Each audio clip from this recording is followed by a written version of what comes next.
ทำไมมันไม่มีโลโก้ล่ะคะนี่ของจริงปะเนี่ย เต้นะครับตอนนี้เรียนภารตนาฏยามปโทครับถ้าหน้าสินไทยเศร้าก็แบบ มันก็แค่นี้นะแต่ถ้าเป็นอินเดียเศร้าก็ ต้องเบอร์เลย มันต้องเมื่อเพราะว่าเราถวายเทพเจ้าเราไม่ได้ถวายคนคำถามคือถามว่าถ้าผสมขี้วัวกับน้ำชื่อท่าอะไร ฮะก่อนกลับอุ้ยใครอยากเป็นทหารใช่ไหม ก็ต้องมายก ต้องมายกนี่ ถ้ายกได้ก็คือได้เป็นนามาสเตนะคะทุกคน ตอนนี้ปาราวตีอยู่ข้างหน้ากอลคอนดะฟอร์ดนะคะ ที่เมืองไฮเดรบัดค่ะ วันนี้นะคะมาหน้าหนาวก็จริงค่ะเดือนธันวาคม ตอนเช้าเนี่ยโอ้โหหนาว10 องศา แต่ตอนนี้แดดโอ้โหทุกคนดูดิ แดดแรงมากนะคะ ก่อนเข้าไปชมความงดงามของฟอร์ดเนี่ยนะคะ เดี๋ยวดิฉันขอไปหาอะไรกินก่อนนะคะทุกคนนี่ดูด้านหน้ามันเหมือนมันมีร้านนอนเวจอยู่นะคะเมืองไฮเดรบัดมันวุ่นวายอยู่นะว้ายรถคันนี้รอหนูข้ามก่อนค่ะนี่นะคะ ร้านนี้ก็น่าจะดูพอไปได้ไหม New Astra Hotel นะคะนี่นะคะสั่งเรียบร้อยค่ะมีโค้กขวดเล็กจิ๋ว1 ขวดนะคะทำไมมันไม่มีโลโก้ล่ะคะนี่ของจริงปะเนี่ย แล้วก็น้ำเปล่านะคะแล้วก็บริยานีไก่นะคะมาไฮเดรบัดก็ต้องกินบริยานีนะคะทุกคนอันนี้เหมือนจะเป็นน้ำที่ต้องราดข้าวปะขอลองชิมหน่อยแล้วกันมันรสชาติแปลกๆอะทุกคนมันรสชาติมีความแบบว่าเหมือนน้ำกะทิแต่ว่าเปรี้ยวๆอะค่ะทุกคนแล้วก็มีความเผ็ดหน่อยๆเนาะแล้วก็มีกลิ่นฉุนของพริกหรือไม่ก็ไอตัวผักใบเขียวที่อยู่ด้านในเนี่ยนะอันนี้ก็เป็นบรรยากาศภายในร้านนะฮะร้านตั้งอยู่หน้าป้อมเลยก็สะดวกดีค่ะราคาไม่แพงด้วยนะเหมือนในเมนูเนี่ยตัวบริยานีเนี่ยนะคะแค่150 รูปีเท่านั้นเองกินกันนากินโคกกับไม่ไหวอันนี้แก้วฉันปะไม่ใช่แล้วให้ข้าวเยอะมากทุกคนไก่อยู่ไหนเนี่ยอ๋อไก่อยู่ด้านล่างโอเค ถ้าไก่ชิ้นเล็กไปป้าเทียบกับข้าวอ่ะ150เนาะกินอะไรมาก thank you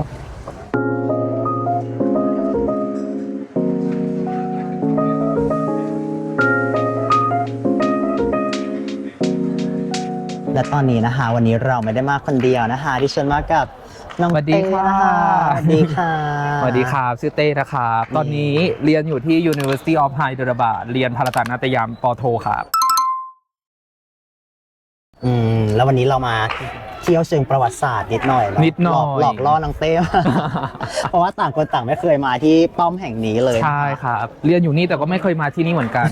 อ๋อก็ไม่รู้จะมาทำไมปะ ใช่ก็ไม่รู้จะมาทำอะไร มันไม่ได้เกี่ยวอะไรกับที่เต้น แต่ว่า ใช่ไหม วันนี้ก็ได้โอกาสก็มาดูหน่อย มาเรียนรู้หน่อยนะคะ นี่นะคะทางเข้าเริ่มทางเข้าแรกมาก็เจอสิ่งนี้คนอินเดียก็จะตบมือกันแบบ ตบฉ่ำ ตบเทสนะคะเพราะเขาบอกว่าอะไรนะแบบเหมือนถ้าตบมือจากตรงเนี้ยมันจะสะท้อนไปยังแบบไอตัวหอคอยที่อยู่ด้านบนสุดอะไรอย่างนี้เลยเนาะ คือถ้ายืนตรงกลางอ่ะตบแล้วมันจะสะท้อน แต่ถ้าเราขยับไปอีกนิดนึงก็ไม่สะ จะ ท้อน ไม่ได้แล้วเหมือนแบบเขามีจุดเหมือนตรงกลางนี้ปะช่องตรงกลาง ใช่ครับ ตรงหัวเนี้ย ใช่ เออ เดี๋ยวเต้ลองตบดูนะ ได้ได้ ก็จะได้ยินเสียง มันต้องตรงแถวๆเนี้ยตรงรูเนี่ย เขา ใช่ไหม มี เพราะมัน รู คือตรง ใช่ ข้างบนพอดีเลยนะคะ แต่ถ้าไปยืนตรงอื่นก็ไม่ได้ยินนะ ไม่ได้ ใช่ แต่เขาบอกว่าเหมือนกับว่ามันจะเป็นการแบบส่งสัญญาณใช่ไหมว่าทีนึงคืออะไรแบบทีนึงคือคนธรรมดาอีกทีนึงคือทหารมาอะไรอย่างงี้ ใช่ ใช่ไหม ครับแล้วถ้าสังเกตดูข้างบนก็จะมีร่องมีอะไรทำให้เกิดเสียงอยู่แล้ว ใช่คือป้อมนี้นะคะเขาโดดเด่นเรื่องแบบเหมือนเขาเรียกว่าอะไร sound engineer อะไรอย่างงี้ป้าแบบเรื่องการทำเสียงต่างๆ ใช่เพราะสมัยก่อนเขาไม่มีไมโครโฟน ไม่มี เนาะ ไม่มีประกาศเสียงตามสายนะคะ เออเรียนทหารนายนี้มาหาฉันหน่อย ใช่ ไม่มี ก็ต้องมีการส่งสัญญาณไหนน้องเต้มาที่อินเดียนี้ตั้งแต่วันไหนคะเนี่ยนานหรือยัง 14 กรกฎาคมปีนี้ตอนนี้อยู่มาได้แล้วประมาณ 6 เดือนครับ โอ้เป็นไงบ้างปรับตัวกับอินเดียเยอะไหมคะ ไม่ได้หนักขนาดนั้นเพราะเต้เรียนพาราตานาตยมเนอะมันก็เรียนเป็นวัฒนธรรมอยู่แล้วหมายถึงว่าเรียนตั้งแต่ตอนแบบก่อนมาที่นี่อยู่แล้วใช่ครับเรียนมาตั้งแต่ตอนสมัยมัธยมปลายประมาณม.6 เข้าปี 1ประมาณเนี้ยครับเรียนแบบจริงจังเลยแต่ชอบมาตั้งนานแล้วชอบตั้งแต่เด็กแต่ที่โรงเรียนเขามีเปิดสอบหรือมันเป็นโรงเรียนปกติไหมที่เรียนตอนอยู่ที่ไทยเรียนนอกรอบครับเต้เรียนที่โรงเรียนสามัญปกตินี่แหละครับแต่ว่าความชอบทีนี้ก็รู้จักกับอาจารย์คนหนึ่งก็คือครูบอนที่สอนเต้นอินเดียก็คือแกก็เรียนจากอินเดียนี่แหละแล้วแกก็กลับไปสอนที่คณะศิลปนาฏดุริยางค์ที่สถาบันบัณฑิตพัฒนาศิลป์แล้วเต้เรียนคณะศิลปศึกษาก็คืออยู่ใกล้ๆกันเลยก็เลยได้เดินไปเรียนตอนเย็นๆแล้วก็ตั้งแต่สมัยโควิดอ่ะพี่เต้นกันออนไลน์เปิดก็คือจุดเริ่มต้นเลยเหรอที่ทำให้รู้จักแบบจริงจังนะครับแต่ว่าถ้ารู้จักจริงๆตั้งแต่เด็กเลยก็คือเป็นคนไหว้เทพเจ้าฮินดูอยู่แล้วตอนประมาณสัก 4-5 ขวบเราจะมีแผ่นซีดีตอนนั้นมีแผ่นซีดีภาพยนตร์ทมิฬเรื่องสรสวตีสัพธรรมถ้าเป็นชื่อไทยก็คืออิทธิฤทธิ์พระแม่สุรสวดีอันนี้คือแบบมาจากพ่อแม่หรอหรือว่าไปหามาจากไหนอ่ะพ่อแม่ด้วยครับพ่อแม่พาไปซื้อตอนเด็กเพราะเราจะบอกว่าไงดีตอนเด็กๆเต้ชอบอะไรที่แบบเป็นทองเพชรเกี่ยวกับเทพเจ้าฮินดูอยู่แล้วเห็นอะไรที่แบบอุ้ยใส่มงกุฎอุ้ยห่มสาลีเราชอบเราจะซื้อมาเนื้อหาเป็นไงไม่รู้เพราะตอนนั้นเด็กมากครับมันก็เหมือนกับว่าเป็นแบบอิทธิพลตั้งแต่เด็กๆเลยเนาะแล้วแบบสุดท้ายแล้วก็เลยทำให้เราได้มาอยู่ที่อินเดียนี้การเติบโตจากครอบครัวเป็นสิ่งสำคัญเอาจริงๆเต้อยากเป็นครูนาฏศิลป์ตั้งแต่เด็กเลยเพราะว่าพ่อแม่เต้เป็นครูทั้งคู่เลยครูสอนโรงเรียนมัธยมคุณพ่อสอนดนตรีสากลคุณแม่สอนสังคมครับแล้วเต้ก็ไปเรียนนาฏศิลป์ไทยแต่ทีนี้ก็ทำได้ดีแหละแต่เต้รู้สึกว่าอยากไปได้ไกลกว่านี้ก็เลยมาเรียนโทเลยโทที่นี่เลยนะใช่ครับตอนนั้นก็สมัครเป็น ICCR มาใช่ครับเป็นทุน ICCR มาแล้วก็สมัครครั้งแรกปุ๊บได้เลยก็โอ้สาธุดีงามนะคะมันต้องสอบอะไรไหมตอนสมัคร ICCR คือต้องมีอัดคลิปวิดีโอมีส่งพอร์ตโฟลิโอไปโดยเฉพาะสายงานของเต้ที่เป็นสายเกี่ยวกับศิลปะมันต้องส่งผลงานไปอยู่แล้วก็ส่งใบสมัครนู่นนั่นนี่ครับแล้วเป็นไงพอมาได้มาเรียนจริงๆมันต่างจากตอนที่เราเรียนอยู่ไทยมาต่างพอที่นี่เข้มข้นคือประเทศไทยเราติดนิสัยติดเล่น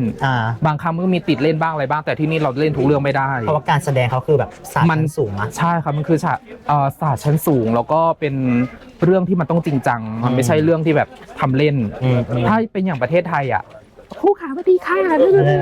ที่นี่มัมแตะเท้าแตะหน้าผากมันคือการเคารพมีพิธีรีตรองใช่ครับแต่ว่าอาจารย์ก็ไม่ใช่ว่าจะเป็นอาจารย์กับลูกศิษย์ขนาดนั้นอาจารย์ก็ยังสนิทกับลูกศิษย์แต่เรามีแค่เส้นแต่เราเข้าใจกันด้วยตัวครูกับลูกศิษย์ว่ามันมีเส้นเนี้ยแต่เส้นเนี้ยมันพังไม่ได้นะมันเหมือนยังต้องมีการเคารพกันจารีตมารยาทกับครูอยู่ใช่ครับอุ้ยเพราะว่าหลายๆแบบเหมือนเท่าที่เห็นอะหลายๆการแสดงของอินเดียเขาจะเป็นเกี่ยวกับเทพเกี่ยวกับเจ้าทางนั้นเลยแล้วอย่างเต้เรียนพาราตานาตยมเนาะ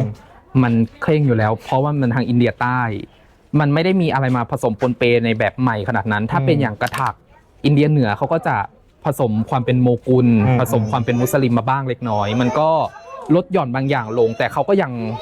แน่นหนาในสิ่งที่เขาเป็นอยู่เหมือนกันแล้วเขาต้องมีการแบบไหว้ครูอะไรไหมในการก่อนแสดงมีครับก็ถ้าอย่างที่เต้ไปแสดงเนาะคือกระพวนเท้อ่ะมันเป็นสิ่งสำคัญคือเอาง่ายๆเหมือนกับชฎาเลยไม่ใส่ไม่ได้ต้องใส่ทุกครั้งเหรอใช่ครับกระพวนเท้าเขาเรียกกุงกรูแล้วเป็นแบบต้องใส่แล้วมันจะกรุ้งกิ้งกรุ้งกริ้งใช่ครับแล้วก็ก่อนจะใส่ก็คือจะมาแตะหน้าผากแล้วก็สวดบูชาแม้ว่าจะเป็นของที่เท้านะครับต้องเรียนก่อนว่าที่อินเดียเขาไม่ได้ซีเรียสเรื่องเท้าเพราะว่าถ้าสังเกตได้จากท่ารำเขาจะเอาเท้าชี้ฟ้าเลยนู่นนี่ถ้าเป็นของไทยนาฏศิลป์ไทยเรากระดกเสี้ยวแค่นี้ก็ถือว่าก็ไม่ได้แล้วเงี้ยหรอก็ได้แต่ไม่ใช่ในทุกกรณี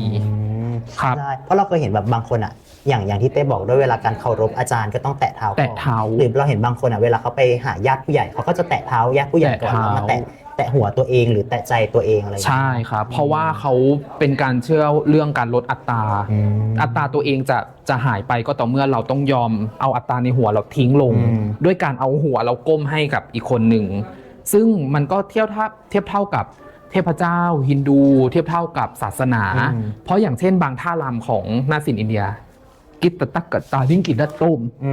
ส่วนมากจะจบด้วยกันก้มหัว อย่างอันเนี้ยเขาก็จะมีความหมายประมาณว่าเด็ดดอกไม้แล้วทิ้งลง ซึ่งมันหมายความว่าเป็นดอกไม้ที่แบบเหมือนตัวเราแหละ แต่เราตายแล้วแทบเท้าท่าน โอ้โห มันลึกซึ้งมาก ลึกซึ้งเนาะ ปึ๊บ ปึ๊บ แล้วก็ทิ้งลงแทบเท้าท่าน สุด เวลาเต้เรียนเต้ก็แบบว้าวมันดื่มด่ำไหมพอมาเรียนที่นี่จริง ๆ แล้วเนาะ มันที่สุดพูดแล้วยัง พูด ข แล้ว น ขนลุ ลุ ก ก เพราะว่ามันคือแบบที่สุดจริง ๆ ในใจเต้เลย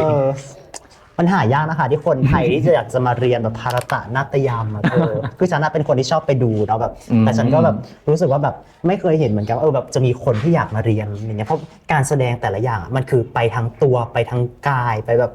ทั้งอารมณ์สีหน้าแววตา ถูกเพราะว่า ใช่ไหม น่าจะเราชินกับนาฏศิลป์ไทย เพราะนาฏศิลป์ไทยเราถวายพระมหากษัตริย์ เราถวายพระพุทธศาสนา เพราะฉะนั้นเขาจะต้องมีความแบบเรียบร้อย ความอ่อนหวาน ถ้ายิ้มเราจะไม่ยิ้มเห็นฟันด้วยนะ เราต้องยิ้มในหน้า แต่ถ้าเป็นนาฏศิลป์อินเดีย สมมุติถ้าเศร้า ถ้านาฏศิลป์ไทยเศร้าก็แบบ มันก็แค่เนี้ยเนาะแต่ถ้าเป็นอินเดียเศร้าก็ต้องเวอร์เลย มันต้องเวอร์เพราะว่าเราถวายเทพเจ้าเราไม่ได้ถวายคน แล้วถวายคนที่อยู่เบื้องบนอย่างนี้ ใช่ครับมันมี2 กรณีคือ เราต้องใหญ่เพราะว่าเทพเจ้าท่านยิ่งใหญ่กับอีกอย่างหนึ่งคน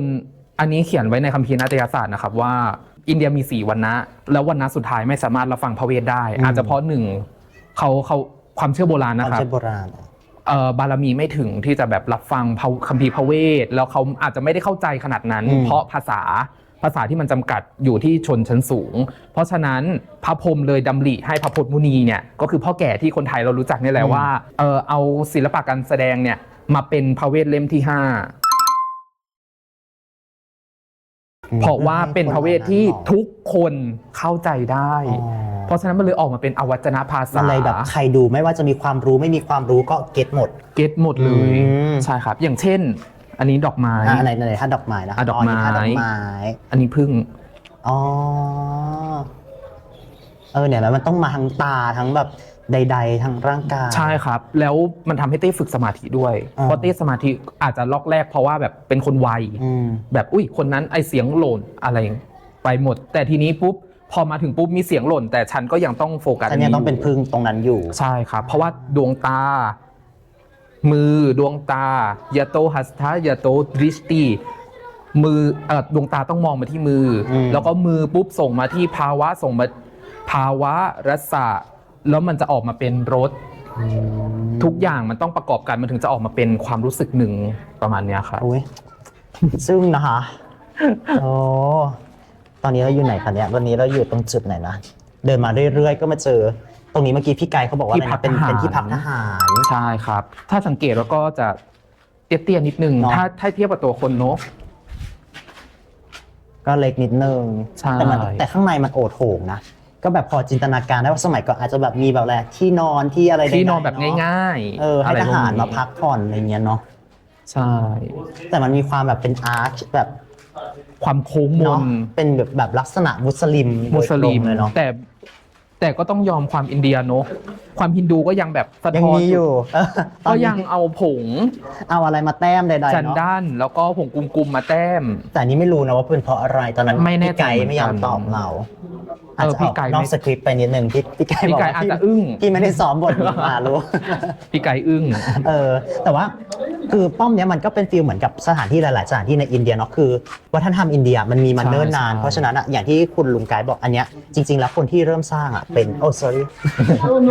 โอเคเขาบอกว่าจริงๆแล้วคนที่เริ่มสร้างเป็นคนเป็นราชาฮินดูราชามุสลิมก็ค่อยมาสานต่อใดๆคือมันเป็นเหมือนแบบคือมันเป็นเหมือนกับ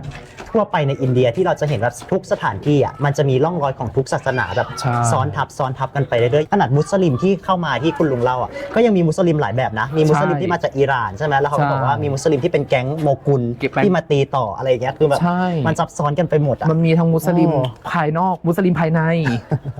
คือประเทศอินเดียนะคะมันยิ่งใหญ่ตรงนี้ค่ะนี่นะคะนี่เดินมาแล้วจากอะไรนะที่พักทหารก็จะอยู่ใกล้ประตูที่สุดนี่ก็จะมีตรงนี้เขาบอกว่าเป็นตลาดค้าเครื่องเพชรเก่าแก่ในสมัยนั้นใช่ครับแล้วก็มีเหมืองเดี๋ยวป้าเหมือนคุณลุงบอกว่าจะมีเหมืองอยู่ไม่ไกลกันมีเหมืองอยู่ภายนอกแต่ว่านี่ก็ดูยิ่งใหญ่นะมันก็ดูแบบจุได้หลายล้านอยู่นะนึกภาพออกเลยว่าแบบเนาะต้องมีพ่อค้าเพชร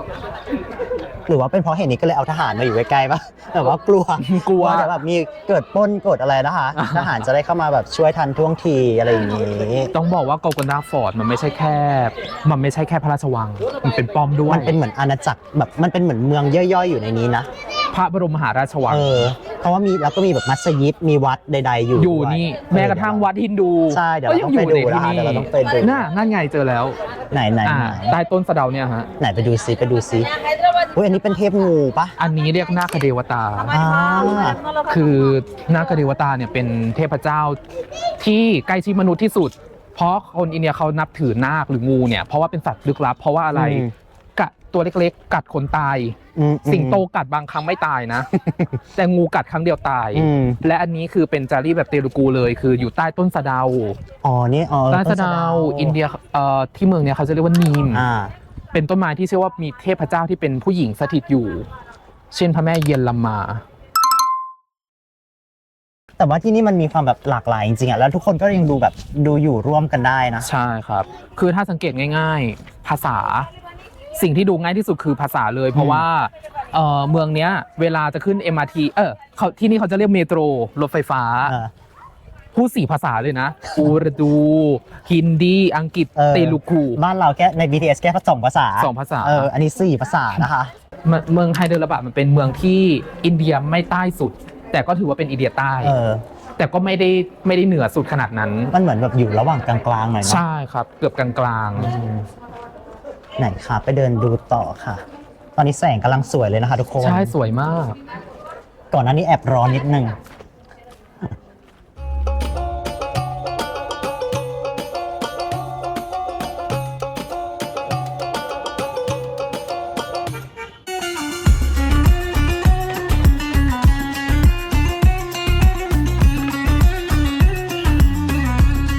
เป็นเวทีสำหรับแสดง ก็ยิ่งใหญ่นะ ที่แบบว่าแบบเวลามีแขกอะไรใครมาก็จะต้องมาจัดแสดงตรงนี้ ใช่ครับ ส่วนมากมุสลิมจะเป็นวัฒนธรรมดนตรีซะมากกว่า เอาเหรอไม่ได้เป็นการแบบเพอร์ฟอร์ม ก็จะมีความเชื่อของมุสลิมที่ว่าเขาจะไม่แสดงไม่เต้น เป็นกฎบัญญัติเลยว่าไม่เต้น ส่วนมากก็เลยออกมาทางดนตรีซะมากกว่า นึกภาพว่าสมัยโบราณ เนาะมันต้องยิ่งใหญ่กว่านี้อันนี้คือโดนทำลายไปแล้วนะ ลกล้างไปแล้ว จริง แต่ก็ยังมีไฟสปอตไลท์นะ น่าจะสมัยโบราณ อันนี้ เลยแหละ สมัยโบราณหรือเปล่า เดี๋ยวไปดูพระราชวังฝ่ายในดีกว่า ไปดูด้านในกันดีกว่าค่ะ แล้วมันจะมีอะไรนะศาลปะคอร์ดที่คุณลุงพาไปดูใช่ไหมที่เอาไว้ตัดสินคดีความ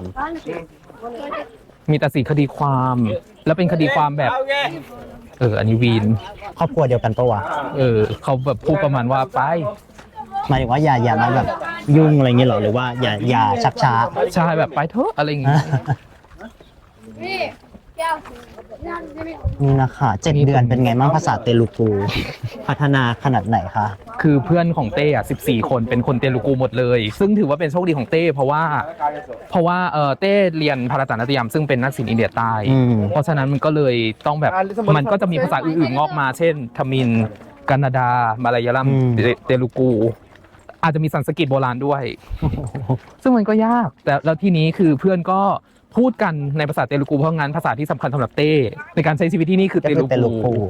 ฮินดีก็อาจจะได้ใช้บ้างแต่ว่าส่วนมากก็ไม่ค่อย อุ้ยนี่นะคะอันนี้ป้าที่คุณลุงเขาบอกว่าอันนี้เป็นมัสยิดที่ยังแบบ ที่ยังใช้ละหมาดกันอยู่ ก็เลยจะเห็นว่ายังใหม่ มีการบูรณะ น่าจะจุดเดียวเลยป้าที่ใหม่ที่สุดใน ใช่ ละแวก ครับ เนี้ย จุดเดียวเลย นอกนั้นทุกคนก็จะเห็นเป็นเหมือนแบบเป็นเศษหินนะ ใช่ ยกเว้นตรงนี้ที่เป็นมัสยิด ถ้ามองรั้วตรงนั้น ไหนคะ ยอดข้างบนของรั้วนั้น ยอดนู้นเลยใช่ไหมคะ ใช่ครับ ศิลปะฮินดู มันก็น่าจะเพราะว่ารั้วมันมาเริ่มแรกปะ ใช่ ตั้งแต่แรก สิ่งที่สำคัญเวลาสร้างพระราชวังไม่ใช่ตัววังรั้ว รั้วเนี่ยต้องสำคัญ แล้ว ที่ เขา สุ ก็ ด คง เล แบบ ย ขี้เกียจสร้างใหม่ปะ มันแข็งแรงอยู่แล้วจะไปทำใหม่ทำไม ก็ใช้ต่อเลย ใช่ จบ ครับ กลับมาที่เรื่องเรียนเมื่อกี้บอกว่าเรียน 10 โมงถึงเท่าไหร่นะ ประมาณ 4-5 โมงเย็นค แล้ รั ว บ เวลาเรียนนี่คือแบบนั่งเรียนในคลาสหรือว่าต้องแบบเต้นตลอดเวลา มันมีทฤษฎีกับปฏิบัติครับ ทฤษฎีก็คือเต้มี 3 ตัวทฤษฎี ดนตรี ชื่อวิชาทุ่นห้วนหรือดนตรี แต่เป็นดนตรีแบบ อย่างเงี้ยเหรอ ใช่ครับแต่เป็นแบบเรียนแบบทุกอย่างนั้นเลยเกี่ยวกับการเต้นเกี่ยวกับประวัติศาสตร์ ระบบความคิดเพลงอินเดียอะไรพวกเนี้ยครับ แล้วก็เวลา แล้วก็มีเรียนคัมภีร์นาฏยศาสตร์และคัมภีร์ที่เกี่ยวข้องและการเคลื่อนไหวร่างกา สุ ย ดยอด ซึ่งจะมีอนาโตมีแบบบัลเล่ต์ แล้วการเรียนมันเอามาช่วยกับการเต้นได้ไหม จริง ใช้ได้ใช่ไหม ใช้ได้จริงเลย เพราะว่าเวลาถ้าอย่างเต้เรียนมาจากนาฏศิลป์ไทยใช่ไหมครับ เราบอกเด็กให้ม้วนมือ เด็กไม่เข้าใจม้วนมือแต่ละคนไม่เหมือนกัน คืออย่างไรอย่างเงี้ยหรอ เราต้องทำให้ดูแต่ถ้าเด็กเข้าใจว่า rotation of your hand ก็แปลว่า ก็คือการหมุน หมุน rotation คือการม้วน อ่า ตามรูปแบบทฤษฎีนั้น เพราะฉะนั้นมันก็จะทำให้เด็กเข้าใจร่างกายตัวเอง แล้วก็สามารถประดิษฐ์คิดค้นงานได้ อ่าเอาละคนตบมือกันละ ก็มันจะเจอคนตบมือ มีกรีดด้วยนะคะล่าสุด คิดทำไมหนู เพราะว่าในโถงนี้มันเป็นเหมือนเดิมไง เป็นระบบ เป็น เสียง รูปแบบ หมือน เดิ อยู่ ม แล้ว อันนี้ก็จะเป็นคอร์ด เป็นค ตัด อ สิ ร์ด น เขาบอกว่ามันทำระบบเสียงมาเพื่อให้สามารถแบบพูดกันในเนี้ยแล้วพระราชากับพระราชินีจะนั่งฟังอยู่ด้านบนแล้วได้ยิน ได้ยินชัดเจน เดี๋ยวไปดูซิ ใช่ ว่านั่งอยู่ ครับ ตรงไหนนะคะ ในยุคก่อนที่จะมีไฟฟ้าเนอะ เออ เรื่องเสียงเป็นเรื่องสำคัญ เขาก็ต้องแบบเหมือนทำมาเนาะนี่ค่ะ ใช่ใช่ รูด้านบน พระราชาจะอยู่มุมซ้าย พระราชินีจะอยู่ อยู่มุ มุ ม มขวา ขวา แน่นอนว่าเราต้องอยู่มุม มุมขวาอยู่แล้ว เดี๋ยวเราต้องไปยืนอยู่ตรงมุมขวาเพราะฉะนั้นตรงนี้ป้าที่เขาบอกว่ามันเหมือนโทรศัพท์ ใช่ใช่ เดี๋ยวเราลองไปโทรศัพท์กันไหมคะ ตรง ตรงไหนวะ น่าจะห้องข้างในนี้ เอาเหรอข้างในเหรออ๋อโอเค ใช่ โอเค ก็จะเป็นห้องเกส อ๋อใช่ ห้องแบบ ห้องพักผ่อนแขกอะไรอย่างงี้ป่ะ ใช่ครับ อาคันตุกะ อ่า ใดๆ ตรงนี้คือสวยมาก เนาะแสงกำลังดีเลยอะ เรานึกภาพสมัยโบราณที่แบบ เราเห็นตอนนี้มันอาจจะมืดนะ แต่ว่านึกภาพโบราณ มัน ที่แบ จะ บ ต้องมีไฟไหมฉันว่า ใช่ ต้องมีการจุดครบจุดอะไรอย่าง อ่ะ เงี้ย อยู่ที่เดิมไหมพี่ ได้เดี๋ยวแยกย้ายกันนะคะเดี๋ยวเราจะไปทดลอง เดี๋ยวพี่พูดเป็นคำอะไรสักอย่างหนึ่งเดี๋ยวเต้จะเดินมาบอกพี่ว่าเป็นคำอะไร ได้เดี๋ยวดิฉันจะพูดให้น้องเต้ฟังนะสวัสดีค่ะ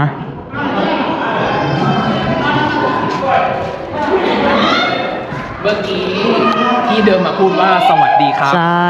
ทั้งที่จริงๆ เราอยู่ไกลกันนะ ไกลกันมาก เสียงมัน มัน ไป ข้ามแบบมันน่าจะรันมาตามผนังปะ ใช่ครับ มันว้าวมากเอะ แล้วมัน บบ ได้ยินชัดเลยนะ ใช่ พระราชฐานชั้นในละ ใช่ เป็นวังหลัง อะไรแบบนั้น อันนี้ก็เป็นเหมือนน้ำพุประดับประดา โอ้โห แล้วมันทิ้งขยะ มันทิ้งขยะ ขาด กัน เลยเหรอ ฉ่ำมาก ทุกคนคิดว่าเป็นถังขยะหรือเปล่า ไม่น่าใช่ แต่มุมตรงนั้นสวยมาก เนาะมุมด้านบน เหมือนคุณลุงเขาเล่าให้ฟังนะคะว่าไอ้ที่มันผุพังทำลายเนี่ย เป็นเพราะว่าเหมือนไอ้ราชวงศ์ที่เนี่ยมุสลิมที่ปกครองที่ไฮเดรบัดเป็นมุสลิมจากอิหร่าน ใช่ แล้วในภายหลังเหมือนมุสลิมจากทางโมกุลที่อยู่ทางแบบเดลีอะไรอย่างเงี้ยเนาะเขาเข้ามาตี แล้วก็เนี่ยนะคะ มุสลิมภายในเข้ามา มีอำนาจเหนือมุสลิมภายนอก มันก็เลยแบบแปลกๆนิดนึง โดนข่มอะไรอย่างเงี้ยไหมก็ต้องสู้กันนิดนึง อันนี้เป็นวังเก่า พาไปดูห้องกระจก ห้องกระจกเหรอ แล้วห้องกระจก ห้องแต่งตัว ห้องแต่งตัว นั่นปะ ใหญ่ ห้องเมคอัพ ใหญ่มาก ใหญ่มาก คือเชื่อว่ามันต้องมีกระเทยอยู่ในนี้บ้าง แบบว่าคอยปฏิบัติเจ้าหญิงใดๆนะ ใช่ แต่เหมือนฉันเคยอ่านว่าแบบพวกราชวงศ์มุสลิมเขาก็จะมีฟีลเหมือนพี่กระเทยอยู่เหมือนกันนะ มี ไม่ใช่ว่าไม่ ตั้งแต่ส มี ยแบบ นะ โบราณอะไรอย่าง ใช่ เงี้ย ครับ เขาไม่ได้ปฏิเสธกระเทยนะ แต่เขาก็จะมีงานที่เขาชอบ จะมีงานบางงานที่สามารถทำได้ ก็ของสวยของงามการ การที่อยู่ใน แต่งมือแต่งเท้าอะไร หรือคนที่มาคอยดูแลแบบพวกผู้หญิงอะไรอย่างเงี้ยนะ ใช่นี่ไง นี่ปะห้องแต่งตัว เราคือใหญ่มาก จริงแล้วเขาล็อกทำไมอ่ะ กลัวกระเทยไปแต่ จริงบอกเคยเข้าไปเล่นนะคะ และนี่คืออ่างล้างหน้า ที่ ใหญ่ไปปะ ที่เราเคยคิดกันอยู่ว่า มันมีใครลงไปปะวะ แล้วพอชะโงกไปปุ๊บ นี่ไง น่าจะมี แต่อ่างล้างหน้าต้องใหญ่ขนาดนี้เลยเหรอคะและทุกวันนี้ยังต้องเต้นอยู่ไหม แม้ว่าปิดเทอมก็ต้องเต้น ฮะ มีงานภายนอกบ้างแล้วก็ต้องซ้อม เพราะว่าเต้จะสังเกตว่าเต้มีเรียนเต้น3วันคือ จันทร์พุธศุกร์ แล้ววันเสาร์อาทิตย์เราจะได้พัก แล้วเต้ก็อยากจะพักจริงๆอะเนาะแต่ทีนี้พอกลับมาวันจันทร์มันจะเหนื่อยแบบเหนื่อยน้ำหูน้ำตาไหลอะพี่ มันจะเหนื่อยมาก มัน วัน ไม่ จันทร์จะเป็นวันที่ทุกคนเกลียด เพราะว่าร่างกายเหมือนมันพอรีแลกซ์ไปแล้วปุ๊บมันจะกลับมาเต้นใหม่มันจะเหนื่อยมาก ก็เลยจะต้องแบบพยายามเต้นให้ได้แบบบ่อยๆ ออกกำลังกายบ่อยๆ อะไรประมาณเนี้ยครับ มันคือกล้ามเนื้อเนาะ ใช่ได้ผอมลงเยอะมากตั้งแต่แบบ หล่อตอนมา จากที่นู่น ประมาณน้ำหนักเท่าไหร่ ตอนมาเกือบ80มั้งแบบอ้วนปึ๊กเลยอ่ะ แบบระหว่างช่วงรอผลสอบ ปิดเทอมแล้วจบปี4แล้วด้วย แต่พอมานี่ปุ๊บน้ำหนักไม่แน่ใจเหมือนกันแต่ว่าก็รู้สึกว่าผอมลงใส่กางเกงใส่อะไรที่มันขับได้สบายเลย เหมือนแบบมันออกกำลังกายทุกวัน ถูกมันคือออกกำลังกายแล้วไม่ใช่ออกเบาๆแล้วออกหนักด้วยนะ หลายเวลาช่วงเต้นเต้นแบบเป็นหลายชั่วโมงติดต่อกันไหม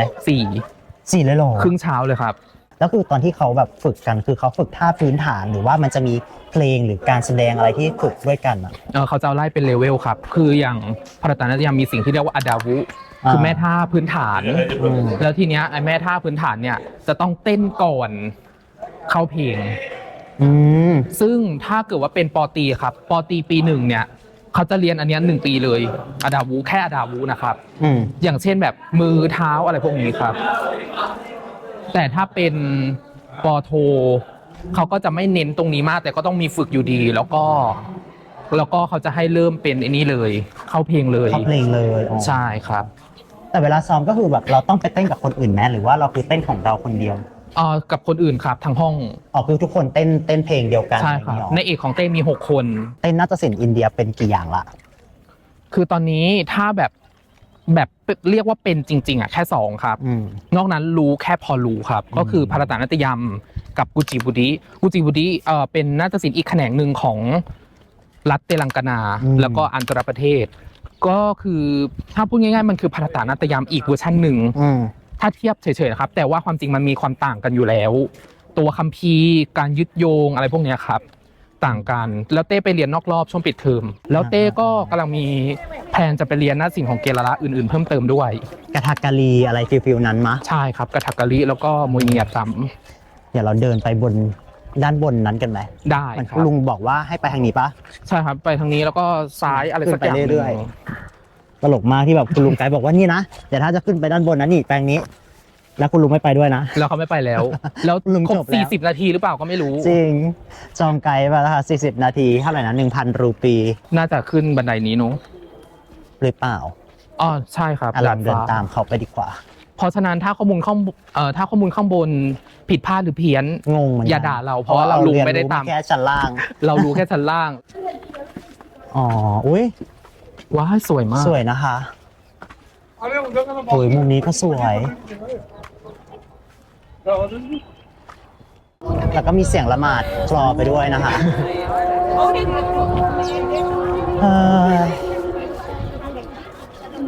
แล้วถ้าเรียนจบไปเนี่ยอยากไปทำงานต่อที่ไทยหรืออยากอยู่ที่นี่ต่ออยากต่อปอเอกแต่ไม่แน่ใจว่าจะเป็นที่นี่หรือเป็นที่ไทยนะครับหัวข้อที่เต้อยากทำคือศึกษา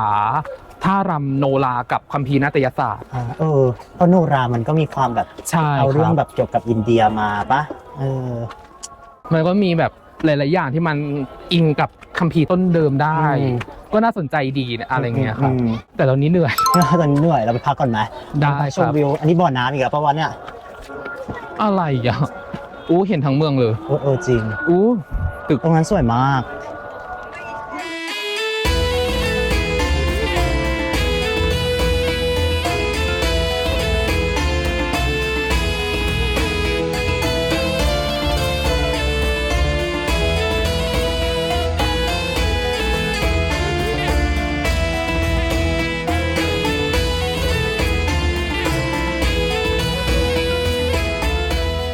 นี้นะคะเดินขึ้นมานี่ค่ะเห็นความผสมผสานนะทุกคนด้านล่างเป็นพวกสิ่งมีชีวิตต่างๆเป็นหงกับอะไรครับหงและราชสีห์แล้วด้านบนนี่คือมีความมุสลิมแบบจ๋ามากเนาะเราก็น่าจะพอแอดซูมได้ว่าประตูเนี่ยส่วนล่างน่าจะเป็นของดั้งเดิมและอันนี้ก็แต่งเติมใหม่ไปสังเกตจากตัวหินก็ได้เนาะตรงนี้เนินสูงมากเนินใหญ่เนินสูงมากแต่ข้างบนน่าจะแบบเลิศทำไมมันดูไปอีกหลายสเต็ปจังวะทำไมมองจากข้างล่างมันดูไม่ไกลมากมันดูไม่ไกลแต่นี่ด้วยมันดูแบบมันไม่เดินตรงไปด้วยนะ3 4 5 6เพื่อวิวที่สวยงามยามพระอาทิตย์ตกนะคะเราสู้ค่ะตอนนี้ปิดเทอมนะคะแล้วเปิดเทอมใหม่นี่คือเทอม2เลยใช่ไหมเทอม2ของปี1ครับมันดูเหมือนนานนะแต่มันก็นานจริงๆ2 ปีเวลาเขาวัดผลยังไงมันเป็นการเต้นมันดูแบบสอบครับสอบเก็บสอบปลายภาคในการเต้น แล้วเวลาสอบในอินเดียเขาจะไม่ใช่ว่าแบบโอ้เราเป็นนักเรียนที่นี่อยู่แล้วเราเดินไปสอบได้มันไม่ใช่อย่างนั้นนะครับคือเป็นนักเรียนที่นี่ปุ๊บต้องปริ้นใบขออนุญาตสอบ เพราะบางคนถ้าเขาคิดว่าคะแนนดีมากแล้วเขาไม่มาสอบนะ หมายถึงว่าแบบคะแนนกลุ่มคะแนนเก็บอะไรเงี้ยเหรอ ถ้าเขาคิดว่าเขาแบบฉันได้ผ่านแล้วฉันไม่มาสอบก็ได้ อ๋อ ก็เลยแบบเลิศ คือการสอบมันเป็นเหมือนกับคะแนนอีกส่วนหนึ่งที่เข้ามาเฉย ใช่ครับเขามองเป็นอย่างนั้นแต่ว่ามันเป็นคะแนนที่เยอะอะ60 คะแนนนะพี่ โอ้ย เขาจะไม่เอา ๆก็จริง แต่บางคนเขาพอใจแค่ 40 เพราะที่เนี้ยผ่าน 40 นะครับ อ๋อคือถ้าเกิดสมมติว่าคะแนนทุกอย่างเต็มหมดแล้วก็ไม่สอบแล้วก็ได้ ใช่แต่มันก็จะแค่ P ก็คือ pass แต่ตลกที่ต้องไปขออนุญาตสอบ มันต้องปริ้นใบต้องขออะไรก็ไม่รู้วุ่นวายมาก คุณน้องขาอันนี้เป็น prison นะคะใช่ไหมคะแต่เขาสะกดผิดปะถูกต้องเขาสะกดผิด Prison ฉันชอบที่เขาสะกดแบบ prison แต่ว่าตรงนี้สะกดถูกนะ เออ ตอนแรกเขาเขียนว่าจะใช้เป็นห้องเก็บของ แต่สุดท้ายก็ถูกปรับมาเป็น ถูกปรับแล้ว คุกนะคะน่ากลัวไหมคะ เหมือนมีความเป็นฮินดูปะ ใช่เห็นปะมันเป็นแบบสลัก จำที่ลุงเขาบอกได้นี่ว่ามันมีวัดฮินดูอยู่ในนี้ แต่ว่าวัดฮินดูจะอยู่ข้างบน ใช่ แสดงว่ามันก็คงแบบเป็นร่องรอยสมัยก่อนเลยปะเป็นหนุมานเป็นแก๊งลิงปะ เป็นหนุมานแล้วมีรูปพระรามอยู่ตรงกลาง อืม แล้วตัวหนังสือที่เขียนก็ใจชีรามสักอย่าง ใช่ใช่ อันนี้ก็เกือบบนสุดแล้ว จริงหรือเปล่าเธอฉันเห็นมันยังมีแบบมันยังมีอีก2 ระลอกอยู่นะว้ายตรงนี้ก็สวยนะคะ ตรงนี้สวย ไหนไปแอบ มุมนี้ ดูหอยสิ อันนี้ สวย น่าจะหมอก สวยได้ด้วย PM 2.5 หรือเปล่า อันนี้น่าจะหมอกแหละ หมอกหรือควัน หมอกเลยมั้ง ไหนเดี๋ยวเล่าเรื่องการสอบใหม่สิคะเมื่อกี้เหมือนบอกว่ามันต้องมีสอบอะไรนะปรนัยก็มีใช่ไหมเป็นแบบ มีสอบ กากบาท อันนั้นเป็นสอบเก็บคะแนน อ่า ซึ่งเต้สอบตก อ๋อ 2 เต็ม 20 แล้วเขาไหนยกตัวอย่างคำถามหน่อยสิคะ ถ้านาฏศิลป์เฉาที่ฉาระขัน อืม แล้วก็มายุรบันก็คือมันเป็นสไตล์การเต้นของเฉาเนอะการแสดงนาฏศิลป์เฉาเนี่ยคำถามคือถามว่าถ้าผสมขี้วัวกับน้ำชื่อท่าอะไร ฮะใช้เท้าเหรอ วนเป็นเลข เออ 8ชื่อท่าอะไร แล้วเต้จำแต่หน่วยใหญ่อันนั้นชื่อว่าอุลฟิฟ อ่า ซึ่งแบบมันน่าจะแบบลึกสุดแล้วอะ เออ แล้วเขาถามว่ามันชื่อท่าไออุลฟิฟเนี่ยเขาเรียกว่าชื่ออะไรนี่ก็ แล้วยังจำอยู่ทุกวันนี้เพราะว่ามันเรียกว่าโคคาโคบาแต่สอบเขียนเต้ได้ 19 เต็ม 20 นะ สองเขียนเขาถามเรื่องอะไรอะ อธิบายนาฏศิลป์2รูปแบบจงอภิปรายมาปัจจัยภายนอกภายในให้เกิดเป็นนาฏศิลป์เต้ทำโขนกับกระถักกะลีของ เปรียบเทียบกันเหรอ เกลาลาเปรียบเทียบกัน ก็เลยอาจารย์ชอบ เพราะว่ามันเป็นส่งปริ้นท์ด้วยแหละ อืม ส่งพิมพ์แล้วทีนี้เราได้ฟอร์มจากวิจัยมาตบหน้ากระดาษ เท่านี้ เราก็เป๊ะอ่ะนะ เขาเลยชอบ เพราะว่าคนอื่นก็เต็มตัว 20 เต็มมุมชนมุมเลย เขาบอกว่าทำงานเรียบร้อยดีเหมาะกับการทำวิจัยประมาณนี้ จบปึ้งนะคะ แต่เขาสอบช็อกจริง ช็อก แต่คือ มาก ไม่ใช่เราที่ตอบตกใช่ไหม คนอินเดียตกไหม ทุกคน เอ้อคนอินเดียยังตก น้อยสุดได้ 2 ซึ่งมีเต้และเพื่อนอีกคนหนึ่งและมากสุดคือ 3 จบ คนอินเดียยังทำไม่ได้แล้วเราเป็นใคร ใช่ นึกออกไหม คนอินเดียนั่งอึ้งเต้ก็เครียดเนอะไม่เคยสอบตกขนาดนี้แต่เพื่อนที่ได้ 2 เท่ากันมาปลอบบอกว่า เอ้ย ไม่เป็นไรนะแก ก็มีสอบเต้นด้วย สอบเต้นด้วย 60 คะแนนเหมือนกัน โอ้ แล้วก็มีเก็บคะแนนสอบแล้วก็มีนับจังหวะด้วย สอบเดี่ยว คนเดียวในห้อง แล้ว ถ้า ทุก เป็น คนดูไหมหรือว่าแค่อาจารย์ ไล่ทุกคนออกไปมีแค่อาจารย์ อ่า นั่งประจันหน้ากัน 2-3 คน แล้วเขาก็จะมีการเชิญคณบดีมานั่งดูด้วย หรอ สอบจริงจังมากแล้วถ้าเป็นมหาลัยอื่นน่ะเขาจะแต่งตัวสอบด้วย แล้วก็มีบรรเลงดนตรี แต่ที่นี่คือไม่มีให้ใส่ชุดซ้อมปกติ วิธีการสอบคือเดินเข้าไปปุ๊บเขาจะถาม อ่า อย่างของเต้ที่ผ่านมาเรียนเพลงอันดานเกาตวม ซึ่งเป็นเพลงบูชาพระแม่อันดาน อันนี้คือพระแม่ทางใต้ไหม ทามินนาดูเลยครับ อืม เป็นอวตารพระแม่ธรณีที่มาเป็นชายาพระนารายณ์ โอ้ ในภาคมนุษย์ อาจารย์ก็จะถามเนื้อหาทั้งหมดที่มี มาถึงในเพลงเหรอ ในเพลงและตัวเขา อ๋อมาถึงตัวของพระแม่ ชีวประวัติด้วย อ๋อ และถามซิสเต็มของระบบการเต้นด้วยว่าการเต้นแบบเนี้ยที่เรียกว่าเกาตวมเนี่ย เป็นยังไงมาจากวัดไหน เขาให้เต้แปลร้องและแปลความหมายทั้งหมดในเนื้อเพลง แล้วประเด็นคือเต้อะฝึกมาแล้ว แล้วหาข้อมูลมาแล้วก็แบบโอเคเขาอย่างชัวร์อาจารย์ชมว่าดีมากไม่ให้แก้ข้อมูลอะไร เออ แล้วก็มีให้นับจังหวะเพลงตบจังหวะ แล้วก็ให้แสดงคำถามเพื่อนก็ยากจริงคำถามของเพื่อนคือพ่อเขาอะทำงานอะไรบ้าง พ่อพระแม่อันดาลอะเป็นใครแต่งอะไรเนื้อหาของบทประพันธ์นั้นเป็นยังไง ขนาดนี้เลย แล้วเราอยู่ยุคเดียวกับพระแม่มั้ง ถามขนาดนี้ถามว่าพ่อทำอะไร คือยากมากแต่ว่าแบบมันก็ได้อะเนาะที่เราเห็นอยู่ตรงนี้คือวัดพระแม่เย็นลำมา ซึ่งเป็นพระแม่พื้นเมืองของเมืองเตลังกานา ที่เขาจะเกี่ยวกับต้นสะเดาใช่ไหม เกี่ยวกับ ที่น้องเต้บอก เกี่ยวกับต้นสะเดาเกี่ยวกับบุคคลหลากหลายทางเพศ เอาหรอที่นี่ ด้วยเพราะว่าถ้าเป็นทางอินเดียเหนือเขาจะไหว้พระแม่พูชาระ พระแม่ที่ขี่ไก่เนาะแต่ถ้าเป็นอินเดียใต้เขาจะไหว้พระแม่องค์นี้กันเพราะว่าพระแม่ตามตำนานเนาะพระแม่ไปต่อหัวกับจันทานวันนี้พระแม่เลยมีความหลากหลาย แต่สุดท้ายแล้วก็โดนตัดหัวอยู่ดี กระโดดเข้าพระแม่กระโดดเข้ากองไฟแล้วก็ไฟไหม้ทั้งตัวเหลือแค่คอ อีกอะไรอีกก็มีหลาย มีหลาก ตำ ห นา ลาน ยใช่ไหม แต่ถ้าให้เล่ามันน่าจะยาวมากเพราะงั้นสรุปแค่นี้พอ แค่นั้นพอได้ แต่คือที่ไหนมีพระแม่ก็จะต้องมีต้นสะเดาอยู่ ใช่ครับสำหรับพระแม่พระองค์นี้ เพราะเนี่ยเขาอย่างในรูปตรงข้างหน้าเนี่ยก็เหมือนถือใบสะเดาอยู่ปะ ใช่ครับใบสะเดาปัดเป่าโรคภัยไข้เจ็บนู่นนั่นนี่แล้วก็มีเด็กสไลเดอร์บ้างอะไรบ้าง ไปดูข้างบนไหมล่ะ ป่าเดี๋ยวปิดกล้องก่อนเพราะส่วนใหญ่เขาไม่ค่อยให้ถ่ายนะในวัดใช่ไหม ใช่ครับ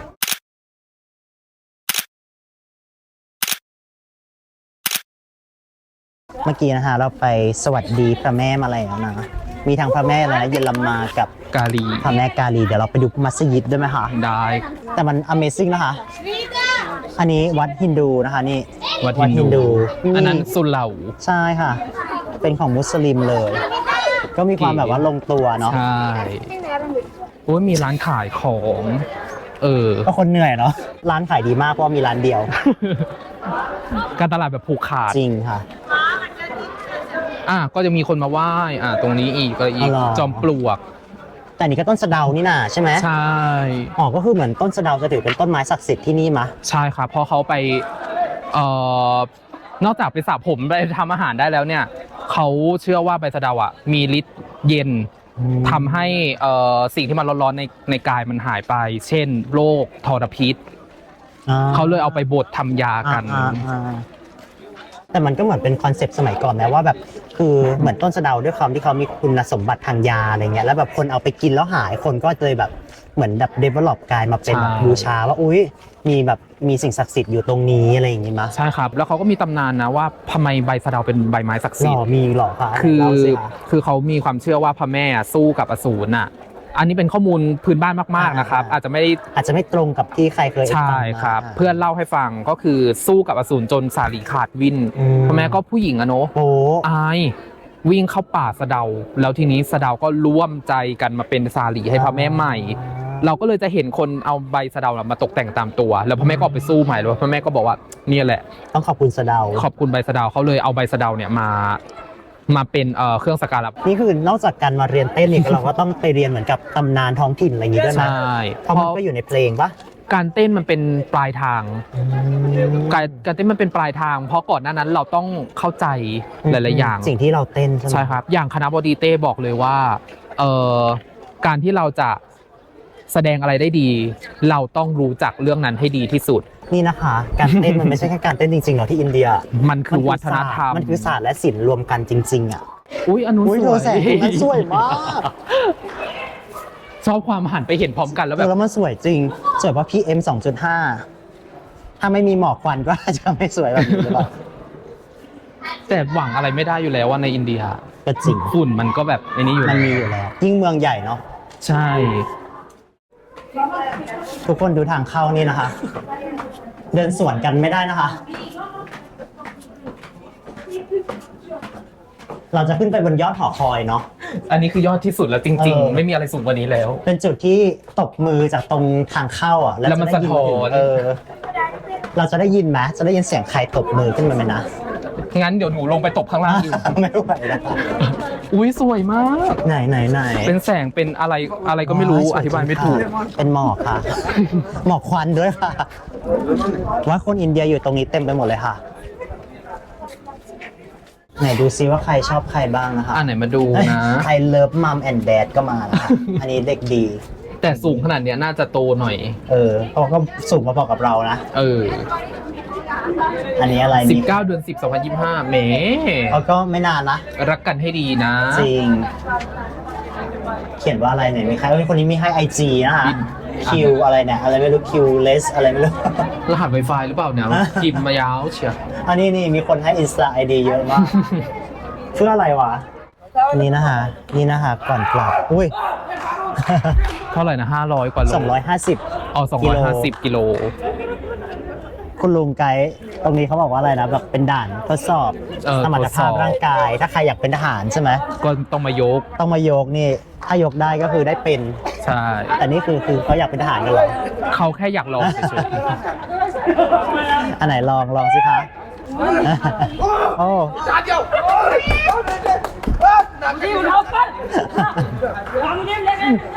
เหมือนเราแข่งพลังกันเหรอ ๆ แข่งเบ่งพลัง อั กัน นเหร นี้ อ ออกแนวลอง เออ เฮ้ยบรรยากาศยามเย็นนะคะ ช่างสวยงามนี่ไงคะา คือเลิศมาก ใครมาเที่ยวไฮเดรบัดก็มาหน้าหนาวดีกว่านะคะ มาหน้าหนาวช่วงปลายปีแล้วก็ช่วงเย็นๆของวัน อืม แต่อย่าเย็นมากพอจะอยู่ได้ไม่นาน ก็หนาวเหรอ มืดปิดก่อน แล้วเขาก็ยังไม่หยุดตบมือ ทุกคนตบมือ ทุกคนล้วนตบมือ แต่หน้าฝนมันฝนตกเยอะไหม ตกเยอะที่ไฮเดรบัดหน้าฝนตกหนักมาก ตกจนหงุดหงิดอ่ะพี่ เลยเหรอ ตรงนี้สวย เออเนาะเนี่ย เป็นโค้งเลยอะ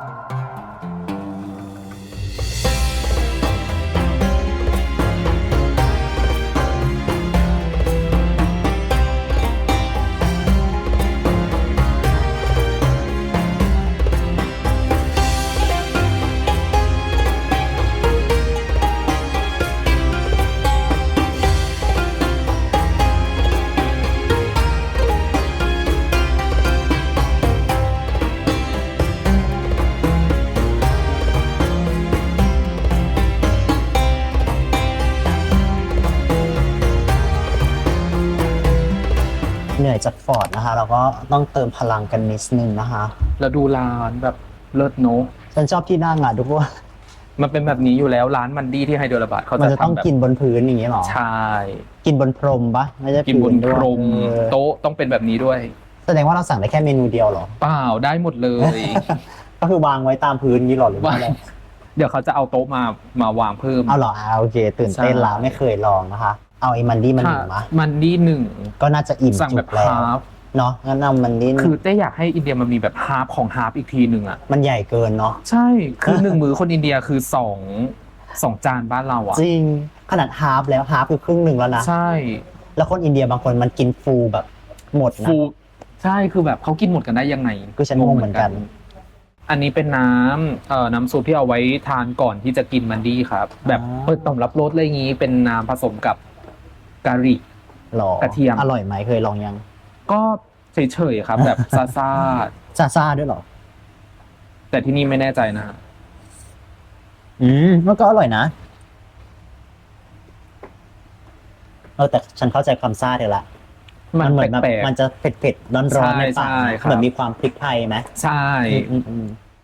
อยากให้ทุกคนนึกภาพว่ามันเป็นต้มข่าที่เผ็ด ใช่ ต้มข่าไก่ที่มันเผ็ดแบบแล้วก็แบบแปลกๆอ่ะอธิบายยาก แต่ว่าไม่แย่นะ อร่อย แต่ถ้าให้กินหมดชามเนี่ยกินไม่ได้ มันต้องค่อยๆอ่ะ มันต้องเรื่อยๆเนาะใครเจ็บคอนะหายเลยอะ ใช่ ใครป่วยคือสั่งใครเมาคือสั่ง จริง เมนูแรกนะคะมาแล้ว fried chicken เวอร์สีแบบ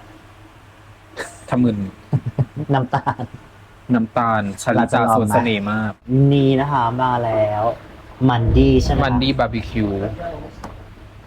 แต่ก็ดีแหละที่สั่งไก่เพิ่มมันก็แอบดูน้อยอยู่นะ มันก็แอบดูน้อย แต่ว่าคิดว่ามีไก่ด้วยน่าจะดูโอเค เนาะจะได้แบบไม่เอียนข้าวเพราะคนอินเดียเป็นอะไรไม่รู้ชอบกินข้าว เขาชอบกินข้าวกันเย ใช่ อะ ไหม มาก แต่กับน้อยแกง แต่กินแต่ข้าว แกงน้ำแกงอะไร บางทีเต้กินตอนป่วยๆอ่ะเต้ก็ร้องไห้เหมือนกัน ใช่ไหม นะกินไปแล้วแบบ ฉันต้องมากินอะไรแบบนี้ ใช่ อันนี้นะคะ เราก็เลยจัดไก่เรามันคนไทยอยู่แล้ว มาลุยกันดีกว่าค่ะ นี่นะคะ ตอนแรกนึกว่าจะมีโต๊ะเดียวเขาต่อโต๊ะให้ เขาต่อโต๊ะมาให้ โดยการไปหยิบโต๊ะนู้นมา ว่า เลิศเนาะ เลิศเกิน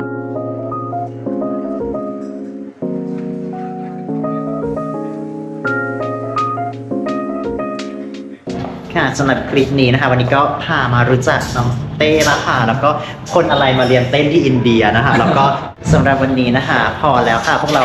อิ่มแล้วก็ไม่ไหวแล้ว ไว้เจอกันใหม่คลิปหน้านะคะ ทุกคนบ๊ายบายค่ะ สวัสดีครับ อ่า